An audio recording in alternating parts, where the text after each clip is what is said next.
My friends, please subscribe to my channel, like the video and write a comment, and we begin. Part 1. The blurred reality expanded. The first thing I registered was the blinding white light, an unrelenting glare that pierced through the fog in my brain, making me squint and groan.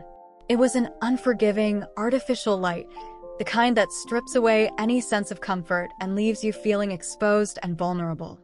My eyelids fluttered, heavy and unresponsive, struggling to adjust to the harsh brightness. Then, the throbbing pain in my head, a dull, persistent ache that resonated deep within my skull, a constant reminder of the unseen trauma. It was a dull, rhythmic thudding, like a drumbeat of agony, that radiated down my neck and into my shoulders, making me feel stiff and sore. Every movement, every breath, sent a fresh wave of pain surging through my body. My vision was blurry, fragmented, like looking through a shattered mirror. The world around me was a distorted collage of shapes and colors, lacking definition and clarity. I couldn't focus, couldn't make sense of what I was seeing. The faces of the people around me were mere blurs, their expressions indistinct and unreadable. Where was I? What had happened? The questions swirled in my mind, colliding with the pain and confusion, creating a swirling vortex of fear and uncertainty. My memory was a blank slate, devoid of any recollections, any understanding of the events that had led to this terrifying state. Panic clawed at my throat, a visceral response to the disorientation and the overwhelming sense of helplessness. My heart pounded erratically in my chest, a frantic drumbeat of fear echoing in my ears. I tried to sit up to gain some semblance of control over my surroundings, but a sharp, searing pain shot through my left arm, forcing me back down against the pillows. I looked down and saw a tangle of crisp white sheets, a sterile hospital gown that felt rough and unfamiliar against my skin, and in 4 drip attached to my left arm, a lifeline of fluids and medications that offered little comfort. Wires snaked across my chest, connecting me to a series of machines that beeped and whirred around me, a symphony of medical technology that did little to ease my mounting fear. The air was thick with the antiseptic smell of disinfectant and the sterile odor of medical supplies, a combination that evoked feelings of sickness and unease. The rhythmic beeping of the machines was a constant reminder of my precarious state, a digital heartbeat that measured the thin line between life and death. Gradually, fragments of memory began to surface, fleeting images that were hazy and indistinct, like dreams fading upon waking. I saw a dark figure looming over me, a heavy object glinting in the dim light, a searing pain erupting in my head, and then nothing. A black void, an abyss of oblivion. Had it been a dream? A nightmare? Or a terrifying reality? Then, a face swam into focus, materializing out of the blurry chaos. A woman's face, pale and strained, with wide, frightened eyes that reflected my own fear and confusion. It was Sarah, my best friend, my confidant, my rock. I hadn't seen her in what seemed like an eternity, and her presence was a small beacon of hope in the overwhelming darkness. "Oh, thank God, you're awake," she exclaimed, her voice trembling with relief, tears welling up in her eyes. "We've been so worried. You've been unconscious for 3 days." She reached out and gently squeezed my hand, her touch warm and reassuring. 3 days? I had lost 3 days of my life, 3 days of memories, 3 days of understanding. What had happened during those 3 days? What had I missed? What happened? I croaked, my voice raspy and weak, barely a whisper above the hum of the machines. Where am I? What is going on? Where's Mark? The question felt heavy and forced, as if something was blocking the natural flow of the request. Sarah hesitated, her expression clouding with concern, her eyes darting nervously around the room. She seemed to be choosing her words carefully, as if afraid of what she might reveal. You don't remember?" she asked softly, her voice laced with uncertainty. "The police think someone broke into your house, that you were attacked. It was a robbery gone wrong." Her words hung in the air, heavy and unsettling. A robbery? But nothing was missing. Was it really that simple? Or was there something more sinister at play? A cold dread began to creep into my heart, a feeling that I was trapped in a nightmare from which there was no escape. I knew something wasn't adding up. and I wasn't sure I even wanted to know the truth. Part 2. A visit and a clue expanded. The days that followed were a disorienting blend of medical examinations, police interviews, and the unnerving silence of my own fragmented memories. The hospital room, with its sterile white walls and the relentless hum of machines, felt like a prison. Sleep offered little respite, filled with disturbing images and fleeting glimpses of the attack, leaving me feeling exhausted and disoriented. The police questioned me for hours, their faces grim and impassive, their questions probing and persistent. They were thorough, methodical, but their presence only served to amplify my anxiety and confusion. I told them everything I could remember, every sensation, every fleeting image, every unsettling feeling. But the details were hazy, fragmented, like pieces of a broken puzzle scattered across the floor. I described the dark figure looming over me, a shadowy form that seemed to materialize out of the darkness. I described the heavy object, a blunt instrument that crashed down on my head with brutal force. I described the searing pain, the overwhelming sense of fear, and then the blessed oblivion. But I couldn't identify my assailant. I couldn't recall any distinguishing features, any details that would lead the police to the person who had attacked me. Mark, my husband, was a constant presence at the hospital, hovering at my bedside, his eyes red-rimmed from lack of sleep, his demeanor anxious and distraught. He held my hand, his touch surprisingly gentle, and stroked my hair, whispering words of comfort and reassurance. "I'm so sorry this happened to you, honey," he'd say, his voice thick with emotion. "I'm going to find out who did this, I promise. I won't rest until they're brought to justice." He brought me flowers, books, and magazines, trying to distract me from my pain and anxiety. He sat with me for hours, holding my hand, listening patiently as I recounted my fragmented memories. He seemed genuinely concerned, genuinely distraught by what had happened. But something felt off. A subtle dissonance, a nagging feeling that something wasn't quite right. His concern seemed performative, almost theatrical, as if he were playing a role for an audience. His touch felt distant, lacking the warmth and intimacy that had once characterized our relationship. And the more I thought about it, the more convinced I became that he wasn't telling me the whole truth. He was withholding something, concealing something, and I didn't know what it was.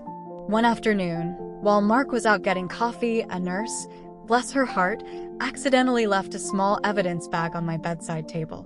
It was a clear plastic bag, sealed with tape, labeled with a case number and a description of the contents.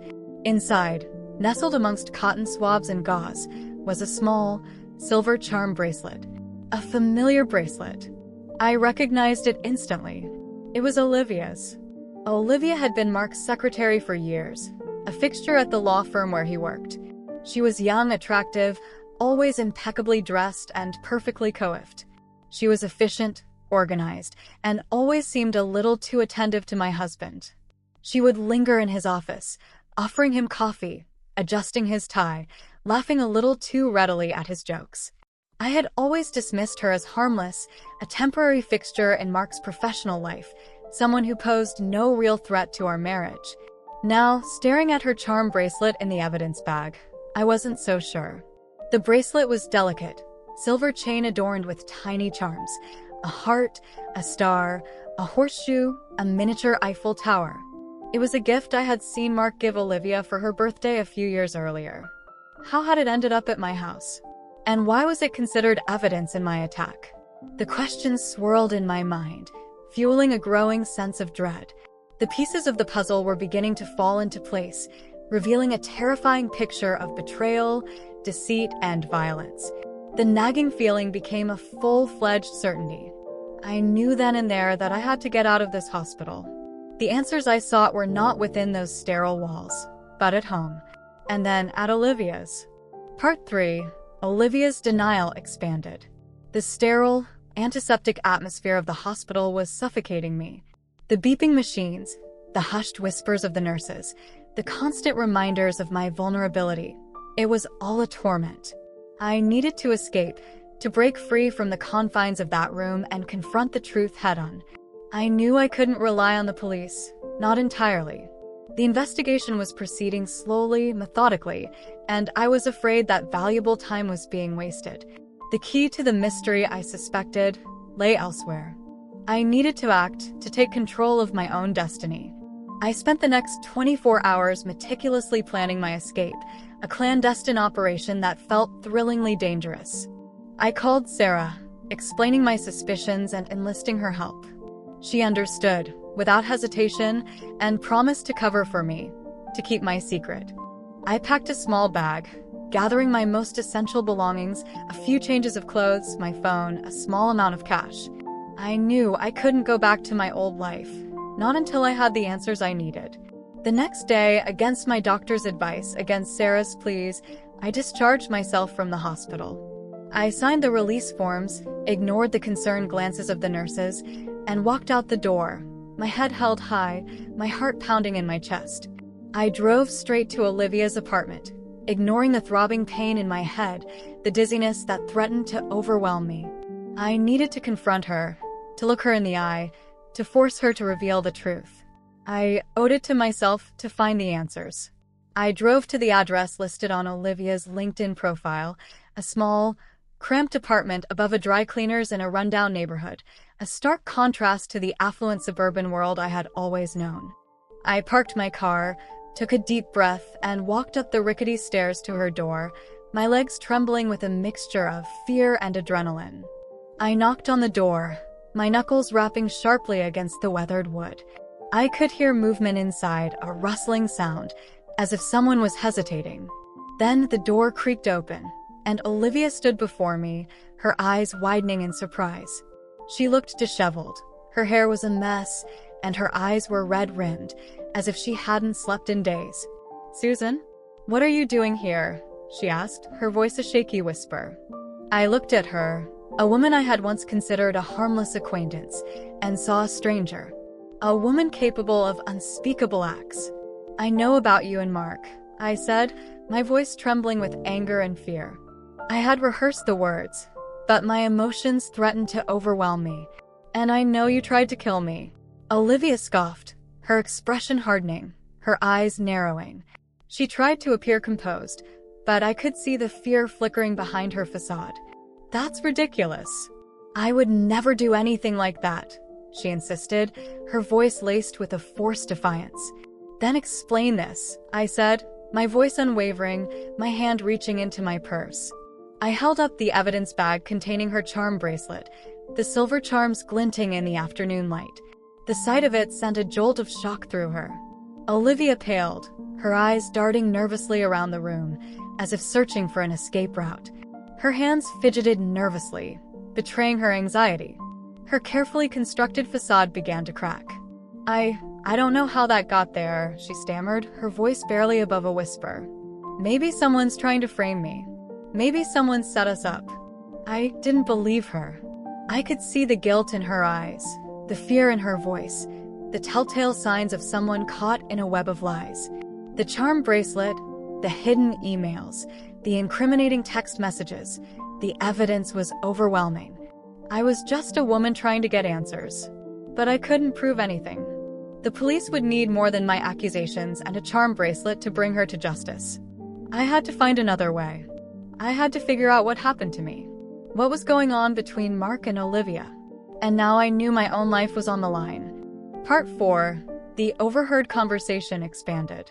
The drive back home was a blur of conflicting emotions, a turbulent mix of anger, fear, and a growing sense of paranoia. Olivia's denial had only fueled my suspicions, leaving me more determined than ever to uncover the truth, to expose the conspiracy that threatened to destroy my life. I couldn't trust anyone, not even Mark. His constant expressions of concern, his carefully orchestrated displays of grief, now felt like a calculated charade, a manipulative act designed to conceal his guilt. He was a master of deception, a skilled liar, and I had been blind to his true nature for far too long. Back in the familiar surroundings of our house, the house that now felt like a crime scene, I found myself constantly on edge, scrutinizing Mark's every move, analyzing his every word. I felt like I was living in a spy movie, constantly looking over my shoulder, wondering who I could trust. He was waiting for me when I arrived, pacing anxiously in the living room, his face etched with concern. But I saw something else in his eyes, a flicker of fear, a glimpse of the darkness that lurked beneath his polished exterior. "Where have you been?" he demanded, his voice laced with a controlled anger that barely masked his panic. "You shouldn't be driving in your condition. You need to rest." "I went to see Olivia," I said, my voice cold and unwavering, my eyes fixed on his face, searching for any sign of guilt or deception. His face paled, his eyes widening in alarm, betraying his carefully constructed facade. He opened and closed his mouth, as if trying to form the right words, but nothing came out. "Olivia? What did you say to her?" he finally stammered, his voice barely above a whisper.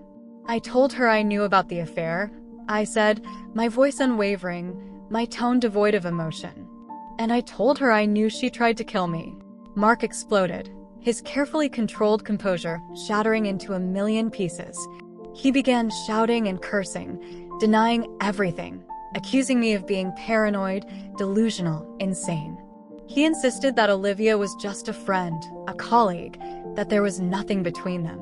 He claimed that the attack was a random act of violence, a tragic coincidence, that I was letting my imagination run wild. But I didn't believe him. I could see the fear in his eyes, the desperation in his voice, the telltale signs of a man caught in a lie. I had finally seen who he truly was. All it took was seeing an evidence bag. As we argued, our 12-year-old son Billy walked into the room, his face etched with concern. He looked frightened, his eyes wide with confusion, his small body trembling with fear. He had been an easygoing boy, but lately I had lost focus on him. The house that once felt happy now had him looking so scared. "What's going on?" he asked, his voice trembling, his eyes darting between Mark and me. "Nothing, honey," Mark said, trying to soften his tone, forcing a smile onto his face. "Just a little misunderstanding. Mommy's just not feeling well." "No, it's not nothing," I retorted, my anger boiling over, my voice rising with each word. "Your father's having an affair, and his mistress tried to kill me." Billy's face crumpled, his eyes filling with tears. He stared at Mark in disbelief, his young mind struggling to comprehend the enormity of the situation. Then, without a word, he turned and ran out of the room, sobbing uncontrollably. I regretted my outburst, the way I had shattered my son's innocence, the way I had exposed him to the ugliness of our failing marriage. But I couldn't take it back. The truth was out, and there was no going back. I followed Billy, leaving Mark standing alone in the living room, his face a mask of guilt and despair. Later that night, after Billy had finally fallen asleep, exhausted from the emotional turmoil of the day, I crept into his room to check on him. I felt a surge of love and protectiveness towards my son, a fierce determination to shield him from further harm. As I stood there, listening to his soft, rhythmic breathing, I heard the creak of the door. I quickly ducked behind the door, pulling it slightly ajar, not wanting to be seen, but wanting to be able to hear what was happening. And then, I heard the conversation that shattered my world, the conversation that confirmed my worst fears and set me on a path of vengeance. The conversation that made me wish I had never woken up. Part 5. The revelation expanded. The air in Billy's room was thick with a mixture of sleep-heavy warmth and my own suffocating dread. The moonlight filtering through the window cast long, eerie shadows across the walls, creating a scene that felt both intimate and profoundly unsettling. I pressed myself against the back of the door, heart pounding against my ribs, barely daring to breathe. "I'm sorry you had to hear all that, son," Mark said softly, his voice laced with a forced tenderness that sent a shiver down my spine. He was trying to sound comforting, fatherly, but I could hear the tremor of guilt in his voice, the subtle hint of desperation that betrayed his carefully constructed facade. "Mom's lying, right?" Billy asked, his voice muffled by his pillow, his words thick with sleepiness and a desperate longing to believe that everything was okay. "You didn't really have an affair?" There was a long pause, a silence that stretched on for what felt like an eternity, a void filled with unspoken truths and devastating revelations. I held my breath, waiting for Mark's response, knowing that the next few words would shatter my world forever. Then Mark spoke, his voice barely a whisper, a confession uttered in the darkness, a secret revealed only to his sleeping son. It's complicated, Billy. But Mom doesn't understand the full story. She doesn't understand why I had to do what I did. My blood ran cold. My hands clenched into fists, my nails digging into my palms. He was admitting it, justifying his actions, poisoning my son's mind with his twisted version of the truth. What do you mean? Billy asked, his voice laced with confusion, his innocence slowly eroding under the weight of his father's lies. What did you do? Mark sighed, a long drawn-out sound that sent a chill down my spine, a sound that betrayed the weight of his guilt and the depth of his depravity. He was about to cross a line, to reveal a truth so horrifying that it would forever alter the course of our lives. Olivia and I, we needed the money, Billy, Mark continued, his voice trembling with a mixture of fear and desperation. The business, it was failing. We were going to lose everything. And Mom had a life insurance policy. A big one. I gasped, a silent, involuntary reaction that I managed to stifle just in time. My hand flew to my mouth to stifle the sound, a desperate attempt to contain the scream that threatened to erupt from my throat. He couldn't possibly mean. Olivia didn't want to hurt Mom, Mark continued, his voice barely audible now, his words a chilling confession of murder and deceit. But we didn't see any other way. It was supposed to look like a burglary gone wrong. That's all it was. My knees buckled, and I sank to the floor, the truth crashing down on me like a tidal wave, crushing my spirit, shattering my soul. It wasn't just an affair. It was a conspiracy. Mark and Olivia had planned to kill me, to cash in on my life insurance policy, to save their failing business. They thought that they could have killed me and have gotten away with this. My mind raced, replaying the past few months, the subtle signs, the fleeting clues, the moments of unease that I had dismissed or rationalized. The late nights at the office, the mysterious phone calls, the dwindling bank accounts, the increase in our life insurance policies. It all made sense now. A carefully orchestrated plot to eliminate me and steal my life. He planned to have me killed. And then he was going to comfort my son, telling him that his mother didn't understand what they did. A wave of nausea washed over me, followed by an overwhelming surge of rage. It wasn't just about the betrayal, the affair, the financial ruin. It was about the attempted murder, the cold-blooded calculation, the willingness to sacrifice my life for their own selfish gain. And most of all, what they were going to do to my son. I knew in that moment that I couldn't stay. I couldn't confront Mark, not yet. I needed time to plan, to strategize, to ensure that he and Olivia paid the ultimate price for their betrayal. Silently, carefully, I crept out of Billy's room and closed the door. I went to our room, gathered my essential belongings, packed a small bag, and left the house forever, leaving Mark with their son, leaving behind the life I had known, leaving behind the man I had once loved. But I didn't just disappear. I wasn't going to let them get away with it. I just needed to set my plan in motion. What happened next? The following morning, I called the police from a burner phone I purchased that night and told them everything I'd heard, everything I suspected, everything I knew. The police, finally taking my suspicions seriously, launched a full-scale investigation, wiretapping Mark's phone, monitoring his movements, and interviewing Olivia under intense pressure. It didn't take long for the house of cards that Mark and Olivia constructed to come crashing down. Olivia, cracking under the strain, confessed everything, revealing the details of their plot, their motive, and their attempt to murder me. Mark was arrested shortly thereafter, the evidence mounting against him, the web of lies unraveling with each passing day. The police also made sure to protect me and my son, who were under protective care at separate locations. Did I get my revenge? Absolutely. I sued them for everything they had, including Mark's share of the law firm, his assets, and his future earnings. I made sure they were held accountable for their actions, not just legally, but financially, emotionally, and socially. They ended up spending the rest of their days in prison. Mark now had nothing left to look forward to.